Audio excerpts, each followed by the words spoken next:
할렐루야. 수요 예배 오신 성도님들을 주님의 이름으로 환영하고 축복합니다. 이제 무더운 여름도 이제 조금씩 기세가 꺾이는 듯 이제 해가 지고 나면은 바람도 살랑살랑 부는 것 같아요. 또 끝까지 여러분들 영육간의 강건하심으로 이 더위도 잘 이겨내시고, 또 우리가 하나님께서 부어주시는 은혜와 사랑 우리가 가슴 깊이 새기면서 매일매일 우리가 하나님께서 공급하시는 힘을 잘 받으시면서 이 여름도 잘 마무리하시기를 바랍니다.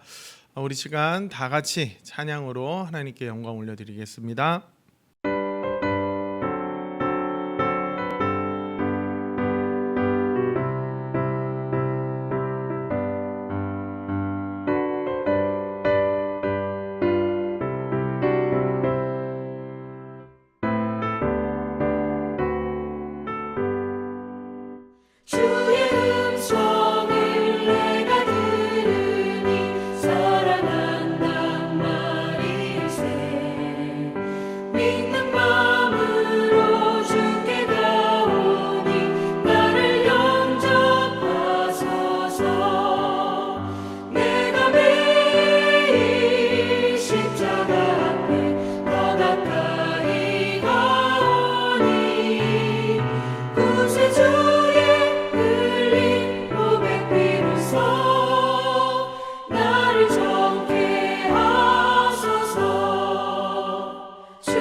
아멘.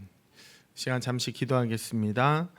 아버지 하나님 감사드립니다. 오늘도 우리가 아버지 하나님을 기억하며 주님 앞에 나옵니다. 하나님, 한 주를 살아가면서 하나님을 기억하고 매일매일 살아가야 하는데 하나님을 망각하고 살 때가 많이 있습니다. 하나님, 오늘 이 시간 우리와 함께 하여 주셔서 우리 가운데 임재하여 주셔서 예배 처소들 가운데에서 그 모든 공간들 가운데 하나님 찾아가 주셔서 우리 마음 가운데 하나님의 놀라우신 은혜와 사랑 주여 채워 주시옵시고, 우리 안에 감사와 기쁨이 충만하도록 주님 역사하여 주시기를 원합니다. 오늘 우리에게 또한 성령의 충만함을 허락하여 주셔서 또한 깨닫게 하시고 하나님의 말씀을 순종함으로 살아가게 하셔서 새로운 내가 되어갈 수 있도록, 새 사람이 될 수 있도록 주님 역사하시고 함께하여 주시옵소서. 예배 끝나는 시간까지 주님께서 우리와 동행하실 줄 믿사오며 감사드리며 예수님 이름으로 기도드립니다. 아멘. 하나님 말씀 같이 보겠습니다. 하나님 말씀 마태복음 16장 24절 한 절 말씀입니다. 마태복음 16장 24절 한 절 말씀. 우리 24절 한 절 말씀 힘차게 같이 읽겠습니다. 시작. 이에 예수께서 제자들에게 이르시되 누구든지 나를 따라오려거든 자기를 부인하고 자기 십자가를 지고 나를 따를 것이니라. 아멘. 한 주간 즐겁게 지내고 계십니까? 예배하시는 모든 분들의 삶에 하나님의 평강과 은혜가 충만할 줄로 믿습니다. 우리 인간은 세상에 태어나면서 그리고 성장하면서 자아라는 것을 갖게 되고 또 이 자아 정체성을 가지고 세상에서 살아가게 됩니다. 동물들 중에 일부는 자아를 인식하지 못하고 살아간다고 합니다. 자아가 무엇인가 쉽게 말하면 나라는 존재인데요. 사전적 의미의 자아는 생각, 감정 등을 통해 외부와 접촉하는 행동의 주체로서의 나 자신을 말합니다. 철학에서는 이 자아를 어떻게 보고 있는가? 우리 일상의 모든 경험, 감각, 사고, 행동 등의 밑바닥에 있는 모든 경험을 통일하여 모든 경험을 하고 있는 바로 그 당사자라고 생각되는 의심할 수 없는 자신을 말한다라고 나와 있어요. 그래서 칸트라는 철학자는 자아 이외에 도덕적으로 살려는 자신을 신적인 인간의 본질로 생각을 해서 본래적인 자기라고 부르기도 했습니다. 철학에서 말하는 자아 정도까지는 좀 이해하기가 어려운데 이제 정신분석학에서 보는 자아 또 심리학에서 보는 자아가 다 다르더라고요. 여기까지 이해하기는 조금 어려울 것 같아요. 이게 의식이냐 전의식이냐 무의식이냐 이런 것들로 되게 이렇게 세분화되어 있더라고요. 아동 전문가는 자아가 언제부터 생기는지에 대해서 다음과 같이 말을 하더라고요. 자아 개념이 생기기 시작하는 시기는 보통 18개월에서 24개월 이후부터 이제 이 자아가 생기게 되는데 자아를 점점 키워나가게 된다고 해요. 그래서 이 시기에는 아이들은 자율성과 수치심을 경험하게 되고 감정도 본격적으로 경험을 하게 된다고 합니다. 그래서 이 어린 아이들도 계속해서 엄마가 이렇게 하다가 엄마랑 부모님 말씀 잘 듣다가 갑자기 내 뜻대로 하려고 하는 그 시기가 오는 것이죠. 그때가 이제 자아가 점점 더 이제 발달되는 시기가 아닐까 생각을 하게 되는 것이죠. 우리는 매우 어린 시기부터 나라는 존재가 나도 모르게 형성이 되는 것이죠. 그래서 우리 모든 사람은 자아가 형성되어 자아 정체성을 가지고 이 세상을 살아가게 됩니다. 그래서 우리는 나라는 존재에 대해서 매우 중요하게 생각을 하죠. 오래전 조사이기는 한데 흥미로운 조사가 있어서 소개를 한번 해드리겠습니다. 1997년에 미국의 한 잡지사가 미국인을 대상으로 설문조사를 했어요. 천국에 갈 확률이 가장 높은 사람은 누구냐? 그랬을 때 1등이 누구였냐? 우리가 잘 알고 있는 마더 테레사. 근데 이 마더 테레사가 천국에 갈 확률이 몇 프로였냐면요. 79%. 2위는 누구였냐? 그 당시에 이제 가장 유명했던 사람이 이제 마이클 조던이었거든요. 2등이 마이클 조던이에요. 근데 이 사람이 천국에 갈 확률은 65%예요. 3위는 다이애나 영국 왕세자비였어요. 그러면 이 잡지사 인터뷰에서 마지막으로 한 가지 질문을 더 하는데요. 자신은 천국에 갈 확률이 몇 %냐라고 질문을 했을 때요. 사람들이 뭐라고 대답을 했냐면 한 87% 정도 된다라고 이야기를 한 거죠. 무엇을 말해줍니까? 나라는 사람은 사람들이 생각할 때 되게 좋은 사람으로 인식하면서 살아간다라는 거예요. 왜 그래요? 나라는 존재가 아주 어린 시절부터 계속해서 형성이 된 것이죠. 그래서 우리가 전도를 할 때에 이제 가장 전도하기 좋은 연령대가 언제냐라고 할 때 어린 아이들이다라는 이야기를 하는 거예요. 이미 이 나라는 존재가 너무 굳어져 버리고 수많은 인생의 경험들을 통해서 딱딱하게 굳어져 버린 이제 저보다도 연세가 더 많이 드신 어르신들의 경우에는 전도하기가 정말 쉽지 않다는 거예요. 아직은 이제 이게 형성되어 가는 과정 속에 있는 어린 친구들이 전도하기가 더 좋다는 얘기가 있는 것이죠. 우리 사람은 그렇게 나 자신을 좋게 여기면서 살아가게 되는 거예요. 그렇게 나도 모르게 자아가 형성돼요. 오늘 우리가 읽었던 본문 말씀에서 예수님을 어떻게 따를 수 있는가, 예수님을 우리는 잘 따라서 살아가야 되는 존재들인데 예수님을 어떻게 따르면서 살아갈 수 있는가에 대해서 소개하면서 자기를 부인하라라는 이야기를 하고 계시죠. 우리 본문 말씀 제가 다시 한번 읽어보겠습니다. 이에 예수께서 제자들에게 이르시되 누구든지 나를 따라오려거든 자기를 부인하고 자기 십자가를 지고 나를 따를 것이니라. 아멘. 여기 보시면 나를 따라오려거든 이라고 말씀하시잖아요. 예수님을 따르는 방법이에요. 가장 먼저 뭘 해야 된다는 거예요? 나를 부인하래요. 나라는 존재를 부인하래요.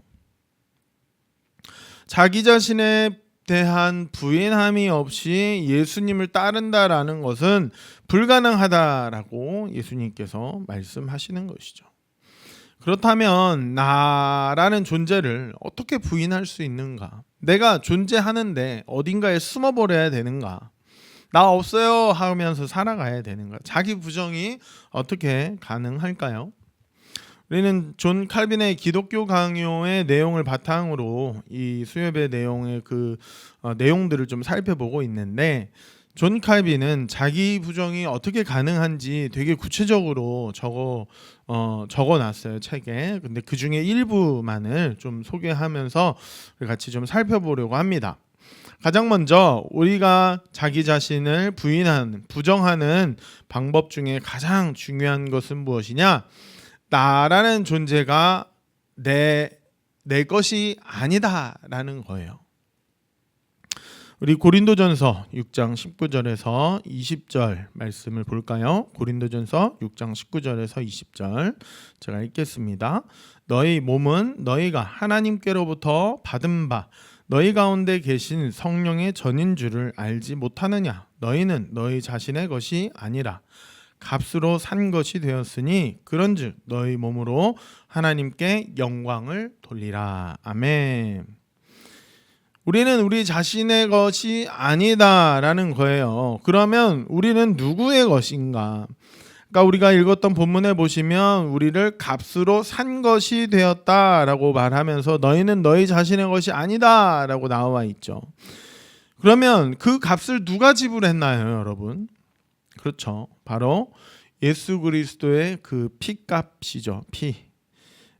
그리스도는 누가 보내셨어요? 바로 하나님께서 보내셨죠. 하나님께서 우리를 살리신 것이죠. 로마서 14장 8절을 보시면 이렇게 나와 있습니다. 우리가 살아도 주를 위하여 살고 죽어도 주를 위하여 죽나니 그러므로 사나 죽으나 우리가 주의 것이로다. 아멘. 여기 명확하게 우리가 나 자신의 것이 아니다라는 것에 대한 내용이 성경에서도 나오는 것이죠. 여러분, 우리는 하나님의 것입니다. 아무리 우리가 나도 모르게 어린 시절부터 자아를 가지고 이 자아 정체성을 가지고 이 세상을 살아가면서 나라는 존재가 형성되어 가고 만들어지면서 살아가지만 내가 살고 있는 이 땅도 하나님의 것이고요. 나라는 존재도 하나님의 것이에요. 사실 하나님께서 우리 모든 인간을 하나님의 원함에 따라서 너 무조건 내 명령에 따라서만 움직여 라고 하실 수도 있죠. 하지만 그것은 로봇과 다를 바가 무엇입니까? 하나님께서는 우리에게 자유의지를 주심으로 우리의 선택에 따라서 하나님을 믿고 하나님을 따르고 하나님과 동행하며 살아가기를 원하셨던 것이죠. 하나님께서 원하셨던 것은 로봇가 아니라는 거예요. 하나님으로 인하여 세상이 시작되었어요. 이 피조세계 인간들이 시작되지 않았습니까? 모든 것을 다 하나님께서 만드신 거예요. 나라는 존재조차도 하나님께서 만드셨다는 거예요. 그래서 나는 누구의 것이다. 우리 엄마 거, 우리 아빠 거, 우리 할아버지 할머니 것이 아니라 내 것도 아니라 나는 누구의 것이다. 하나님의 것이다 라는 거 모두 다 기억하시기를 원합니다. 자기 부정의 두 번째 방법 무엇인가? 나를 하나님께 드림으로 자기를 부정할 수 있다라고 기독교 강요에서는 기록되어 있어요. 나를 하나님께 헌신함으로 자기를 부정하는 것을 말하는 거예요. 모든 인간은 자신이 원하는 바가 있어요. 한편으로는 욕심이 반영이 되기도 하고 일반적이기도 해요. 그냥 일반적으로 우리 가정이 평안했으면 좋겠어요. 우리 가정이 건강했으면 좋겠어요. 또 하지만 되게 큰 욕심이 들어가기도 하죠. 내 이름이 내 명예가 막 높아지고 내 권위가 서고 물질이 가득하기를 원하는 이런 욕심들이 담겨지는 소망이 있기도 합니다. 우리가 자신이 생각하는 소망들이 있는데 그 원하는 바 자기의 것을 구하는 것이 우리가 반드시 해야 되는 것이 아니라는 것이죠. 하나님의 뜻에 속하면서 하나님의 영광을 높이는 데 도움이 될 것을 구하면서 자신에 대한 모든 소유요, 권세요, 명예욕 등을 우리 마음에서 씻어버리는 것. 그래서 오직 하나님을 바라보며 하나님을 마주하면서 살아가는 것. 이것이 무엇이냐? 나를 하나님께 내어 드림으로 우리가 나 자신을 부정하는 것을 의미를 합니다. 자기 부정이 없는 상황에서는 어떤 일들이 벌어집니까? 가장 추악한 죄악들이 부끄러운 줄도 모르고 횡행합니다. 타락한 명예욕으로 더럽혀지기도 하죠. 어떤 일을 행할 때도 하나님이 높아지는 것이 아니라 자꾸 누가 높아져요? 자기 자신이 높아지기 위해서 어떤 일을 하는 거예요. 성경에서도 그런 일들이 많이 있지 않았습니까? 창세기 때에도 바벨탑을 사람들이 쌓아서 하늘에 닿아보자. 자기를 드러내려고 하는 것이죠. 이것이 어떤 모습이에요? 바로 자기 부정, 자기를 부인함이 없는 모습이라는 거예요. 존 칼빈은 인간의 마음은 우상을 만들어내는 공장과 같다라는 말을 했어요. 또 사람의 영혼에는 무수한 죄악이 숨어 있다라는 말이 있는데 이 모든 것을 치료할 수 있는 방법이 무엇입니까? 바로 자신을 부정하고 자신에 대한 염려와 걱정을 버리고 하나님께서 요구하시는 일을 추구하고 하나님께서 기뻐하시는 삶을 살아가는 것이 바로 우리가 이 모든 것들을 치료할 수 있는 방법들입니다. 세 번째로 우리가 자기 부정을 할 수 있는 세 번째 방법은 어떻게 가능한가? 우리 디도서 2장 11절에서 14절까지의 말씀을 통해서 우리가 좀 살펴보기를 원하는데요. 우리 디도서 2장 11절에서 14절 말씀 읽어보겠습니다. 모든 사람에게 구원을 주시는 하나님의 은혜가 나타나 우리를 양육하시되 경건하지 않은 것과 이 세상 정욕을 다 버리고 신중함과 의로움과 경건함으로 이 세상에 살고 복스러운 소망과 우리의 크신 하나님 구주 예수 그리스도의 영광이 나타나심을 기다리게 하셨으니 그가 우리를 대신하여 자신을 주심은 모든 불법에서 우리를 속량하시고 우리를 깨끗하게 하사 선한 일을 열심히 하는 자기 백성이 되게 하려 하심이라. 아멘. 디도서 2장에서 자기 부정을 위해서 우리가 가져야 할 것 그리고 버려야 할 것을 말하고 있는데요. 가장 먼저 우리가 가져야 할 것은 무엇이에요? 바로 하나님의 은혜를 가져야 된다라고 나와 있죠. 그래서 디도서 2장 11절에 보시면 모든 사람에게 구원을 주시는 뭐가 나타난다고요? 하나님의 은혜가 나타난다. 여러분, 우리에게 하나님의 은혜가 반드시 필요하죠. 여러분, 우리가 예레미야서를 묵상을 했잖아요. 그곳에 하나님의 은혜가 없었다면 과연 그들에게 회복이 있을 수 있을까? 과연 그들에게 새 언약이 있을 수 있을까? 과연 그들에게 하나님의 그 공의를 전가할 수 있었을까? 오직 하나님의 은혜로 이 모든 것이 가능한 것이죠. 마찬가지입니다. 우리에게도 이 하나님의 은혜가 있기 때문에 우리는 우리가 지닌 이 죄의 문제를 해결을 원래는 못한 채 죽을 수밖에 없는 존재들이지만 하나님의 은혜로 하나님의 그 사랑으로 인해서 우리는 죄의 문제를 해결함을 받고 생명을 얻어서 우리는 믿음의 본향 결국 그 천국을 향해 살아가는 삶이 된 것입니다. 자, 우리가 반드시 얻어야 할 것은 하나님의 은혜예요. 버려야 할 것 두 가지를 말하고 있어요. 디도서 2장 12절에 보시면 뭐라고 나옵니까? 우리를 양육하시되 경건하지 않은 것과 이 세상 정욕을 다 버리고 라고 나오죠. 다 버리고. 첫 번째 버려야 할 것은 경건하지 않은 것, 불경건이에요. 그런데 사람들은 어때요? 경건한 모습보다는 경건하지 않은 것에 훨씬 더 익숙하죠. 이 칼빈이라고 하는 사람이 경건을 어떻게 말하냐? 참된 경건은 그분에게 죄를 범하는 것을 죽음보다 더 무서운 것으로 두려워하며 그분의 의를 기꺼이 받아들이며 그리고 그분을 여호와 하나님으로 존경하고 두려워하는 것만큼 하나님을 아버지로서 사랑하는 신실한 감정에 있다라고 말을 합니다. 여러분, 죄 짓는 것 이것을 죽음보다 더 무서운 것으로 여기면서 살고 계십니까? 정말 쉽지 않죠. 왜요? 죄에 대한 심판이 속히 임하지 않기 때문에 그래요.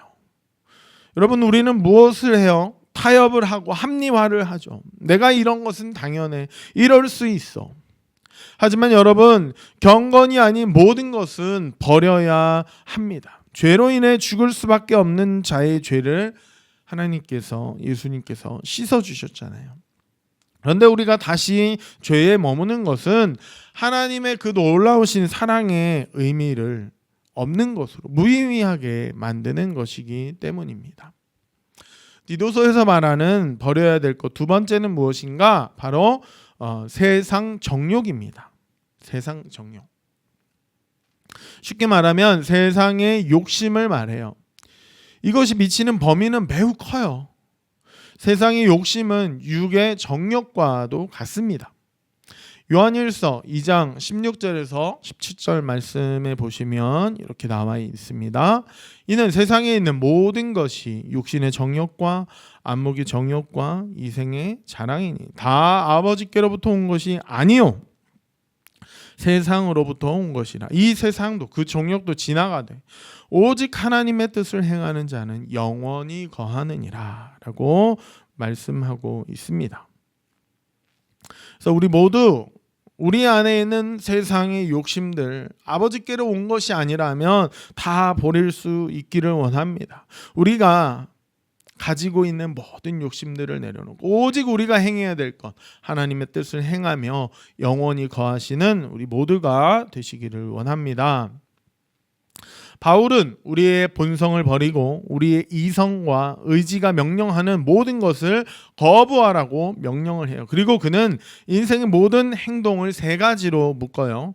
디도서 2장 12절에 보시면 아까 읽었던 말씀에 우리를 양육하시되 경건하지 않은 것과 이 세상 정욕을 다 버리고 신중함과 의로움과 경건함으로 이 세상에 살아라 라고 나와 있습니다. 이 세 가지. 그래서 근신함, 신중함, 근신함이라는 의미인데요. 의로움, 경건이에요. 신중함으로 표현된 것은 근신인데 근신은 무엇을 말하냐? 정절과 절제뿐만 아니라 세상 재물을 순결하고 검소하게 사용하며 빈곤을 참는 것도 의미하는 단어입니다. 의로움은 각 사람에게 그가 받아야 할 것을 주는 공정성의 모든 의무를 포함합니다. 경건은 세상의 불법에서 분리된 우리를 하나님과 결합시켜 참으로 거룩하게 만듭니다. 이런 일들이 서로 결합되어서 서로 분리시킬 수 없게 될 때 완전 무결한 상태가 나타나게 된다라고 합니다. 그래서 우리는 이 디도서 2장 말씀을 통해서 하나님의 은혜를 얻어야 되고요. 불경건을 버려야 되고요. 세상 욕심을 버려야 되고요. 근신함과 의로움과 경건함으로 이 땅에서 살아가야 한다라는 것입니다. 우리는 오늘 예수님을 따르기 위해서 우리가 반드시 행해야 할 것, 자기 부정에 대해서 알아봤습니다. 또 많은 내용들이 있습니다. 그래서 다음 시간에 자기 부정에 대한 다른 방법들을 소개하도록 하겠습니다. 우리는 나라는 존재가 내 것이 아니라 하나님의 것이라는 사실을 분명히 기억하며 살아가시며 하루하루 주님과 동행하시는 여러분들 되시기를 원합니다. 그래서 나 자신을 내어드리시며 나 자신을 헌신하면서 우리가 자기 부정이 없는 죄의 상태가 아니라 온전히 우리의 모든 것들 하나님께 내어드리며 나를 부정하는 삶, 또 디도서 2장에 나와 있던 방금 살펴봤던 하나님의 은혜를 누리며 불경건과 세상 욕심을 버리고 근신함과 의로움과 경건으로 이 세상을 살아가며 온전히 예수님을 따라 살아가시는 저와 여러분의 삶이 되시기를 원합니다. 누가복음 9장 23절에는 우리가 아까 읽었던 말씀을 조금 다르게 말하고 있는데요. 또 무리에게 이르시되 아무든지 나를 따라오려거든 자기를 부인하고 날마다 제 십자가를 지고 나를 따를 것이니라 라고 기록하고 있습니다. 우리가 이 모든 일들을 어떻게 해야 되는 거예요? 날마다 해야 되는 거예요. 날마다. 어떤 날은 하고 어떤 날은 안 하는 것이 아니라 날마다 주의 일들 행하면서 나 자신을 부인하면서 우리가 온전히 하나님을 따라 예수님을 따라 살아가시는 여러분들의 은혜 충만한 날들 되시기를 원합니다. 이번 한 주도 이 주님과 동행하시면서 놀라우신 하나님의 은혜 경험하시는 여러분들의 삶이 되시기를 원합니다. 기도하겠습니다. 아버지 하나님 감사드립니다. 오늘 우리가 하나님 말씀 바라보며 나 자신을 어떻게 부정하면서 살아가야 할지 알게 하시니 감사합니다. 우리는 내가 이 땅의 주인이라는 것을 인식하면서 살 때가 너무나도 많습니다. 그러면서 내 안에 하나님은, 내 안에 예수님을 밀어내버리고 살 때가 많습니다. 하나님, 우리 안에 있는 커져버린 나라는 존재 내려놓고 아버지 하나님을 내 안에 모시고 살아가는 우리 모두가 되도록 주님이 인도하여 주시고 나는 하나님의 것이라는 사실을 기억하며 나의 모든 것들을 하나님께 내어드림으로 우리가 이 땅을 살아갈 때에 새 사람 되어서 하나님께서 원하시는 그 새 사람 되어서 살아갈 수 있도록 주 아버지 하나님 인도하여 주시옵소서. 남은 이 한 주도 우리가 주의 은혜 가운데 거하여서 승리하며 살아갈 수 있도록 주여 우리 가운데 놀라운 은혜를 채워 주시옵소서. 감사드리며 예수님 이름으로 기도드립니다. 아멘. 주기도문 하시겠습니다. 하늘에 계신 우리 아버지여, 이름이 거룩히 여김을 받으시오며 나라의 임하옵시며 뜻이 하늘에서 이루어진 것 같이 땅에서도 이루어지이다. 오늘날 우리에게 일용할 양식을 주옵시고 우리가 우리에게 죄 지은 자를 사하여 준 것 같이 우리 죄를 사하여 주옵시고 우리를 시험에 들게 하지 마옵시고 다만 악에서 구하옵소서. 대개 나라와 권세와 영광이 아버지께 영원히 있사옵나이다. 아멘.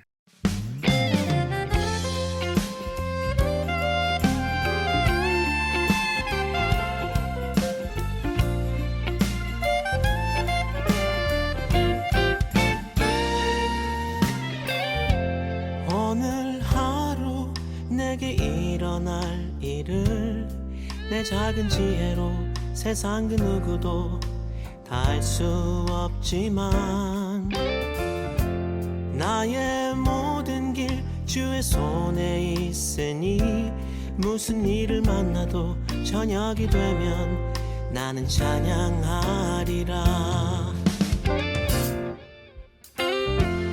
오늘 하루 힘겨울지라도 주께서 오늘도 나와 동행하니 오늘을 살리라. 매일 숨쉬는 순간 함께 하시니 신실하신 하나님 그분만 따라 나는 살아가리라. 난 믿음으로 살겠네. 난 믿음으로 살겠네. 난 믿음으로 살겠네. 오늘 하루 난 믿음으로 살겠네. 난 소망으로 살겠네. 난 소망으로 살겠네. 난 소망으로 살겠네. 오늘 하루 난 소망으로 살겠네.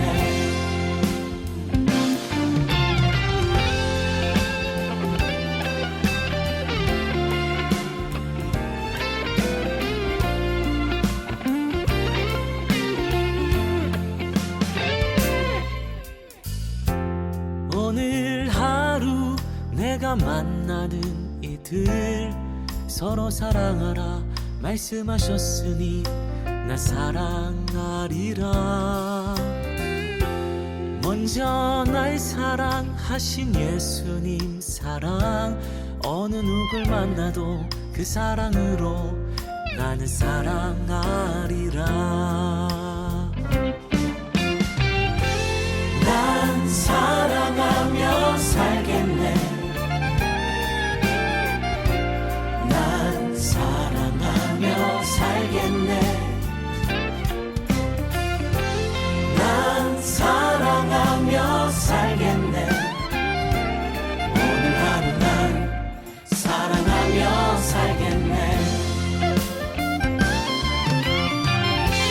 난 찬양하며 살겠네. 난 찬양하며 살겠네. 난 찬양하며 살겠네. 오늘 하루 난 찬양하며 살겠네. 난 찬양하며 살겠네. 난 찬양하며 살겠네.